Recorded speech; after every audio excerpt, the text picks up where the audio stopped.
Welcome to our first season of the podcast, Grow from Darkness. We are your hosts, Amanda Blackwood and Chrysanthi Dokos from Coast to Coast. As some of our listeners know, we're both survivors of complex trauma, and it's our mission to help others experiencing similar issues. This season, we're going to be digging into trauma reactions, their long-term consequences, and how we fight back to live our best lives. Hi again, Amanda. Great to be with you again. And on today's episode, we're going to be discussing panic disorder. So last time we met, you mentioned a couple of different types of panic disorders. So why don't we start off with that? Sure, absolutely. So last time I'd mentioned that there's generalized anxiety disorder, there's obsessive compulsive disorder, but there's also phobias, social anxiety disorder, and of course, what you and I both have, post-traumatic stress disorder. And each of these things can have different subsettings under them, such as we both have complex post-traumatic stress disorder, CPTSD. And this is the same thing with social anxiety disorder. So you can have different subsections of each of these different things. And it's just been fascinating learning about all of this stuff and figuring out what panic disorders really are and where they come from. Indeed. I've actually been diagnosed with both generalized anxiety disorder and, as you said, CPTSD. And, the labels that the psychiatrist gave me just went in one ear and out the other. But as I've become more, as I've gone down the road of recovery and on that wellness journey, sort of really identifying what the differences are. So why don't we start off, tell us a little bit about PTSD or CPTSD and how that's related to trauma.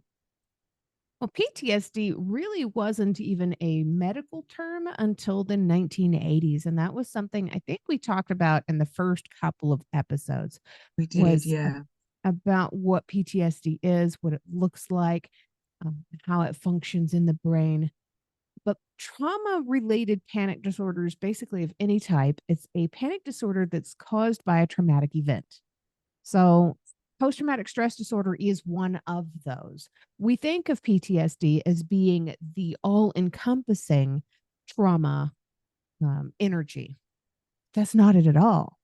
It can come out in so many other ways also. PTSD, it can cause things like flashbacks, nightmares. You can go into an avoidance system where you're avoiding any kind of reminders of the trauma. And all of this stuff really leads you down a path of having kind of a dangerous direction if you're allowing this to spiral out of control. Pretty much everything that we've talked about on this show so far is directly related to or can eventually cause PTSD in some way. So it's kind of a blanket, if you will. Used to be called shell shock back in the 1940s. This is one of those things that kind of covers a lot of this stuff that we're dealing with. Hypervigilance is a part of PTSD.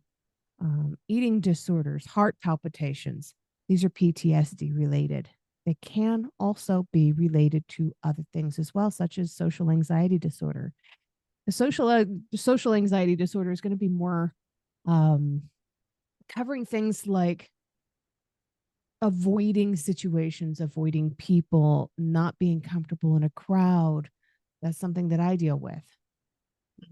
PTSD covers all of this and then a little bit more sometimes, but it can be different based on every single individual.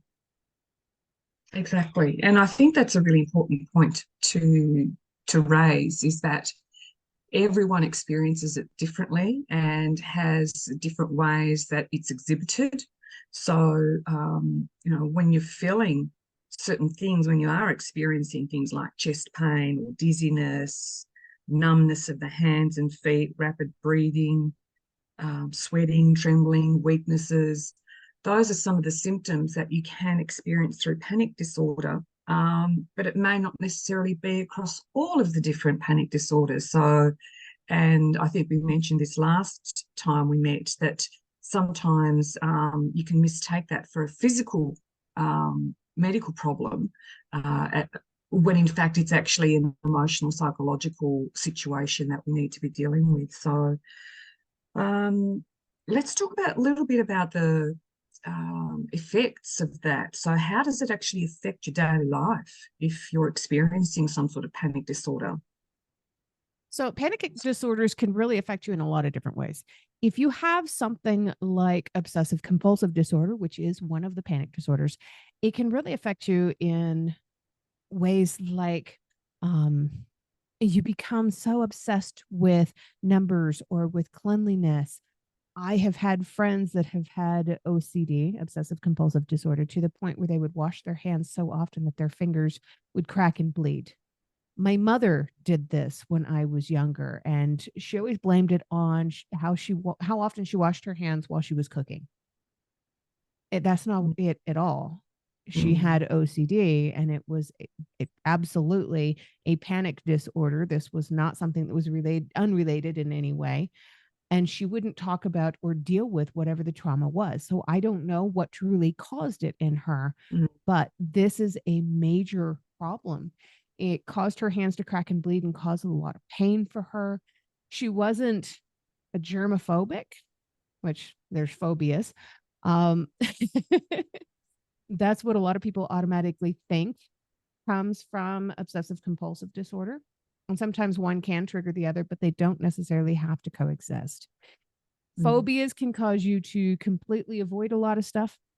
When I was in Paris, I could not go to the top of the Eiffel Tower because one of my phobias is slow moving heights. And I knew from research that if you're at the top of the Eiffel Tower, you can feel the tower sway slightly while you're up there. I couldn't do it. I already knew that I couldn't do it. So I completely avoided it. And to this day, I regret that. But I also know that if I ever get a chance to go back to Paris, I'm still going to avoid it. You can probably speak a little bit more to the generalized anxiety disorder, because this is something that you've had to deal with, right? Yeah, it is. Yeah. So I suppose just taking it back for a minute, really what we're talking about in terms of the impacts of panic disorder is that it's a really serious disruption to your daily living. Right. And your ability to cope with normal and everyday situations. It can trigger feelings of intense panic and anxiety. And sometimes you don't know where that anxiety and panic is coming from, which is what happened to me. I think I might have mentioned in a previous episode that I recall one time, I had a period of time where I was going to bed at night with gas firelighters because I had this intense fear. I had no idea what the intense fear was. Like, there was no imminent danger, physical danger in my life. But in my head,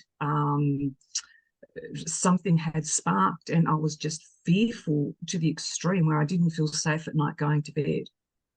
So that is a sort of thing that happens with generalized anxiety disorder, in that you're just highly anxious and you're panicky all of the time, and there's no real obvious sign or trigger that has influenced the way you're feeling. But, when you look back on it and look at the behaviours and how they came out, your experience, was clearly related to trauma. But at the time, it's hard to make that link between a trauma and what is going on for you at that particular time. So something had happened in my life that made me feel unsafe, but it wasn't a physical unsafe. It was an emotional and psychological unsafe, but it generalized into that feeling of everything is unsafe and I'm physically at danger and I need to protect myself. So it's pretty scary stuff, really, when you're living through it. Oh, yeah, absolutely. When I put together the list of all the different things that we're going to be talking about on all these episodes, I specifically put heart palpitations before this one, because I wanted people to, and specifically us, to understand what the heart palpitations were and how scary that can be before Mm. getting into panic disorders, because one of the key physical symptoms of panic disorders is a racing heart. You Yes. can also experience shortness of breath and chest pain. I mean, this is the kind of stuff to where if you don't know that this is a key symptom of panic disorder, you don't know that heart palpitations are a problem, you can easily mistake it for a heart attack. Mm. And Mm. that's just so scary. I mean, we talked about, different times that we've experienced that kind of stuff, but it does cover other things as well. It covers when you're afraid to go to sleep at night. It can cover things like my mom washing her hands so often that they cracked and bled. Panic Mm. disorders can cover a lot of stuff. Probably the scariest one is the heart palpitations, at least for Mm. me, Mm. because you don't know, you have no idea what's going on. And when you start experiencing those heart palpitations as a symptom of a panic disorder, your heart is racing so hard that your brain is telling you there is something very wrong right now. Even if there's Exactly. not, your brain is saying there's something wrong. You are in danger. And it triggers the fight, flight, freeze, or fawn. And if you live your life in fight or flight, you're going to have all kinds of problems down the road. One Mm. of them is the quite often not diagnosed adrenal fatigue. Exactly. You've got all this adrenaline coursing through your body Mm. because your heart is racing, your brain is saying you're in danger, and you need to run away. You need to hide. You have to be alert. You've got this hypervigilance that is just kicking your butt all of a sudden. These are all so related. Everything we talk about on this show is related. But Indeed. the heart palpitations are probably the worst part for me for panic disorders. Yeah. Yeah. And it was interesting that you brought up the adrenal fatigue, because that's what I'm experiencing at the moment. And there are so many other autoimmune disorders that are outcomes or consequences of having experienced these psychological and emotional conditions. Fibromyalgia is one. Crohn's I disease. also, yeah, exactly. Yeah, I live with psoriatic arthritis again, which is an autoimmune disorder. Yeah. And anytime there's any stress in my body, my joints automatically flare up, and uh, you know, um, around each joint, it sort of swells up and starts throbbing, and it's painful, and it happens throughout my body. So maintaining a calm and peaceful environment in my inner world is just as important as maintaining that in my outer world. And for anyone that experiences panic disorder, it's not about controlling, because that actually brings its own panic and distress itself, but it's about maintaining that internal peace and calmness, and finding ways in which we can each do that individually. And it's an ongoing process. It's not just we've talked about, for example, the five ways of looking at the senses. What can you see? What can you hear? What can you smell? It's actually doing that on an ongoing basis, not just when you're experiencing panic, Yeah. but incorporating daily practices in your life where you can actually take a few deep breaths and be calm, use mindful activities, use meditation, listen to calming music. It's about finding ways that keep you and your body, mind, and soul in a calm space on an ongoing basis, not just in reaction to a specific event. Right. And it's important to note also that when you are listening to music that calms you, that music might be completely different from what somebody else listens to. Um, Just as a Mm. random weird example, I love classical and opera, where I Mm-hmm. know that can cause a lot of panic issues with some other people. You know, Mm. they're really not a fan. And if they hear opera, it's just cringy for them. So they might turn to something like country music, which can do the exact same for me and cause panic disorders with me because I grew up listening to country music. So it all kind of depends on each different person's individual preferences. What keeps us calm Absolutely. is different. And you can't have just a blanket statement of you have to do this, you have to try that. Because it's but not necessarily. No. The five senses technique is very helpful for most people, but not always for everyone. Indeed. I've got a really quite a funny example is I bought myself a prayer bowl. So it's, made out of brass. And when you tap it, there's a sort of a sound that emanates that vibrates. It's quite beautiful. Oh, And I do have it here. I could even have a go if you want to listen to it. yes. Yeah. Let's give it a shot. I'd love to hear that. That's pretty cool. Now, trigger warning, because the story I'm about to tell can actually, have actually impact. So, there's a beautiful bowl and a wooden stick. And when I use it, I just do this. Oh, no. It's coming in really faint. I'm not getting it. I think it's cutting that Really? out. What a shame. Because it's very loud on my end. I'll try it again. I heard a light thump. I think the microphone is doing such a great job that it's cutting out all background noise, including that. Shame. That What a is shame. interesting. It's so beautiful. Anyway, for me, it's beautiful. So when I was, in a very stressful situation some years ago, I used to just hide down in my bedroom and tap on my prayer bowl, and I could just feel it vibrating through my whole body. And it was really a great way for me personally to calm down.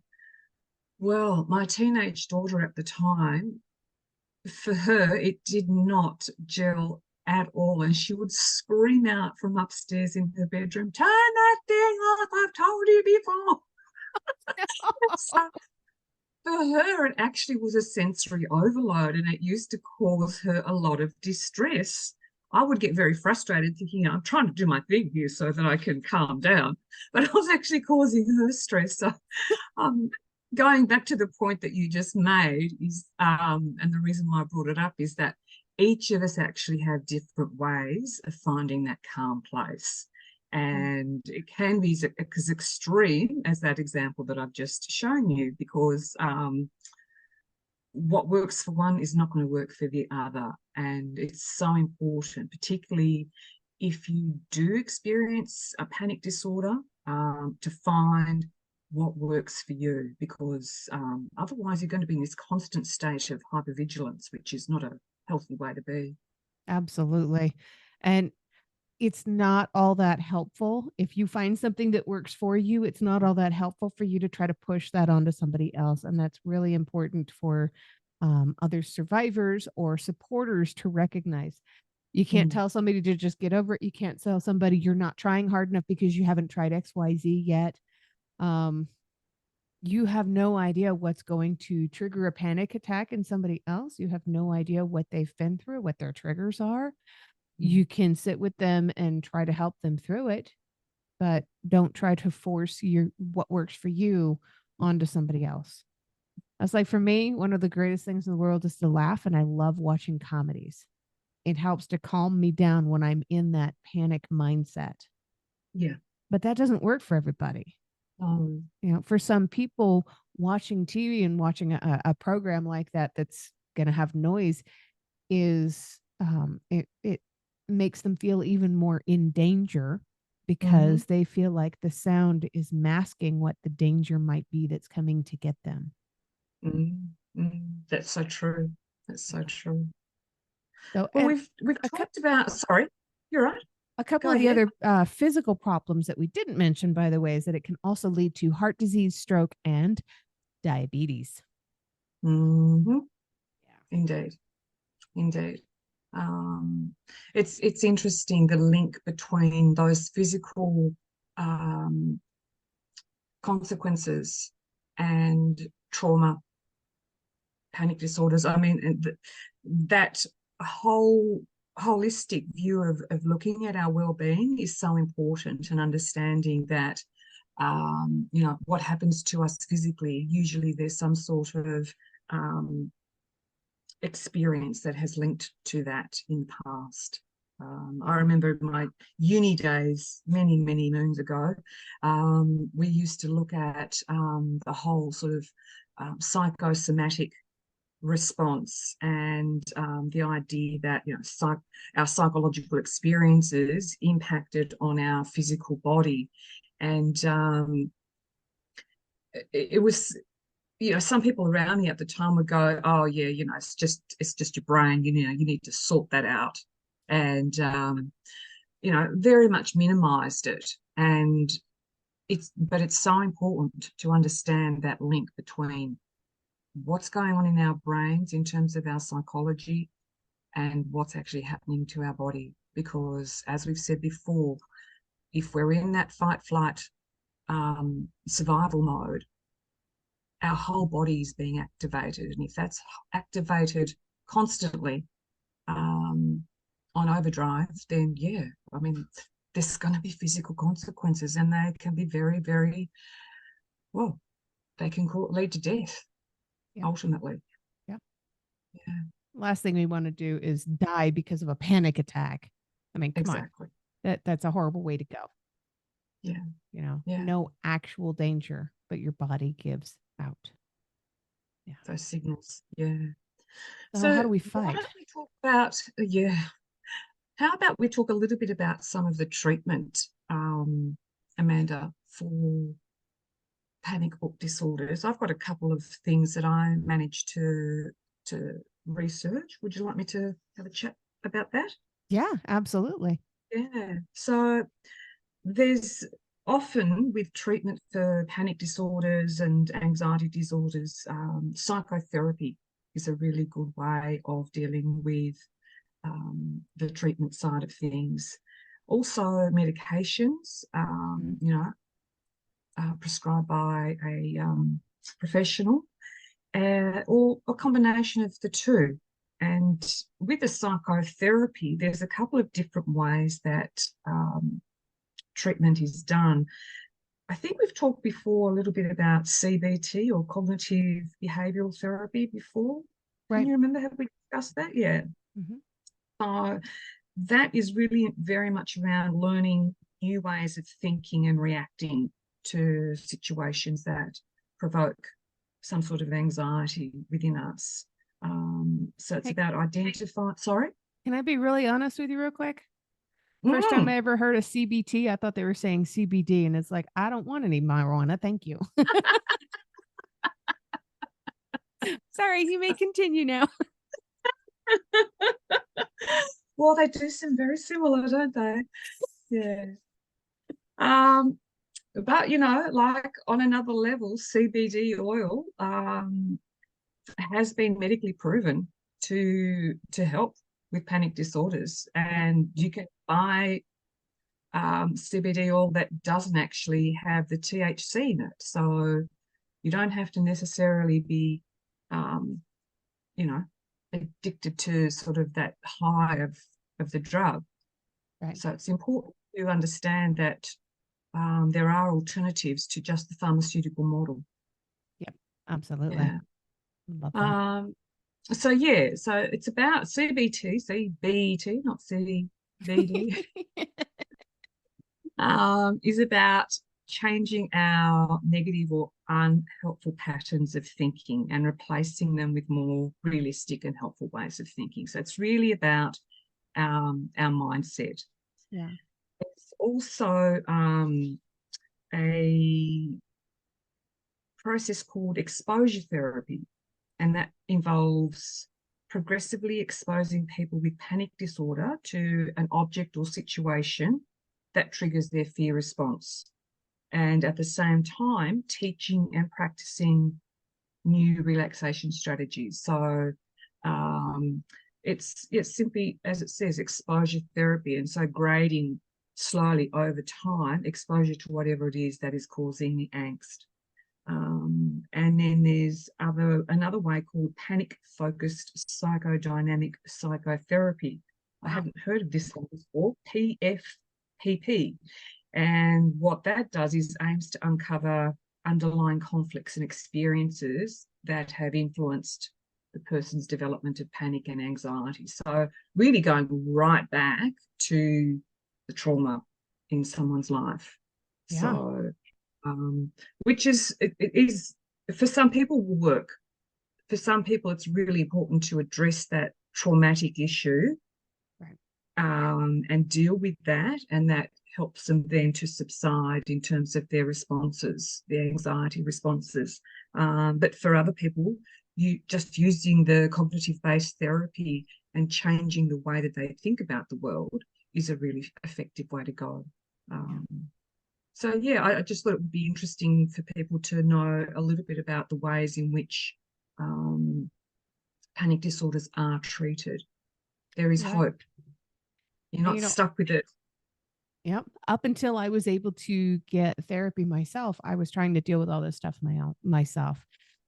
And there are a couple of ways that you can help to kind of keep yourself in check if you're not able to afford therapy yet and you're having to wait to get there. I would suggest that you still eventually get there as soon as you're capable. But if you're looking to try and help yourself to control this in the meantime and just deal with it, cope with it, learn more about panic disorders, because the more you know about them, the better you're going to be equipped to manage your symptoms. There's a bunch of different books and different websites and stuff out there with lots of information. Identify your triggers. That's huge. Once you know what triggers your panic attacks, you can start to kind of develop strategies for either avoiding them or coping with them. You don't want to do this long term. And practice relaxation techniques, and make sure you have a good network of people. Yeah. I've also got, just to add to that, 3 more things. Keep moving. Exercise is so important. I know I've said this before, but it's really critical. Watching your diet, cut down on alcohol and caffeine, salt, sugar, those sorts of things are really important. Keeping a journal is also another way of just letting your feelings out. And going back to the relaxation, deep breathing, mindfulness, progressive muscle relaxation, visualization, yoga. So no, those are all important ways in which you can help calm yourself and your system and, recover, because that's what this is all about. It's growing from the darkness of whatever it is that we're experiencing, whether it be panic disorder or some other psychological experience. Yeah, we've got this. We've got it. We'll get there. We will. So what's up next time? Next time, we're going to be talking about something that's very closely related to this week's subject. We're going to be talking about anxiety attacks. And a lot of people think that panic disorders and anxiety attacks are the same thing, but they're not. And we're going to be exploring a lot more about that on the next episode. I look forward to talking with you then. Thanks so much, Amanda, and thank you everybody for listening today. And I look forward to hearing from some of you in our Facebook page. Let us know what your experiences are. You can find out more about Growth from Darkness through the website www.growthfromdarkness.com. You can also learn more through the Facebook page, which can be found at facebook.com/growth from darkness. Thank you.